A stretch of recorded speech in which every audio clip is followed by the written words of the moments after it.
বিরাট game plan আছে। এবার বলছি ডাবল ইঞ্জিন গভর্নমেন্ট সরকারের। কেন জানেন? এই যে নির্বাচন কমিশনকে নিয়ে এসছেন, তার পায়ে আমি জবা ফুল দিয়ে বলছি আপনি ভালো থাকুন। আপনি গভর্নমেন্টের হয়ে এনআরসির খেলায় নেমেছেন। বলছেন একবার কারো বাড়ি যাবে, ঘুরে চলে আসবে, 4 বার যাবে। 4 বার তো সকাল দুপুর বিকেল সন্ধ্যা হয়ে যেতে পারে, নাও যেতে পারে, নিয়ে তার নামটা বাতিল। কত বড় সাহস একজন দেশের মন্ত্রীর!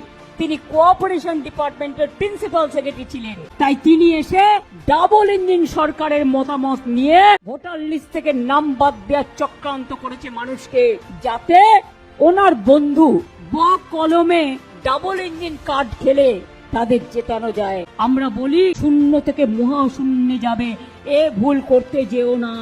ডাবল ইঞ্জিনের নেতারা বলছে 1.5 কোটি নাম বাদ দিয়ে দাও, সব রোহিঙ্গা। আরে করতে গেল এত রোহিঙ্গা?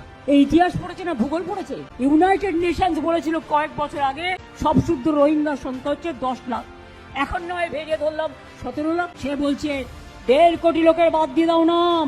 তাহলে কি বন্ধু, ভোটার লিস্টে কারো নাম থাকবে না, আইডি কার্ডেও হবে না, আধার কার্ডেও হবে না, প্যান কার্ডেও হবে না। গুজরাট থেকে বসে ঠিক করছে লিস্ট, একটা বাংলার মানুষের সাথে 4টে গুজরাটি লোকের। কিন্তু কেন এটা হচ্ছে? এটা হচ্ছে তো বিজেপির এজেন্সি, ডাবল ইঞ্জিন সরকারের এজেন্সি। নামটাও আমি জানি কারা করছেন। বাংলায় নাম বাদ দিয়ে দেখুন, বাজিয়ে দেবো দামামা।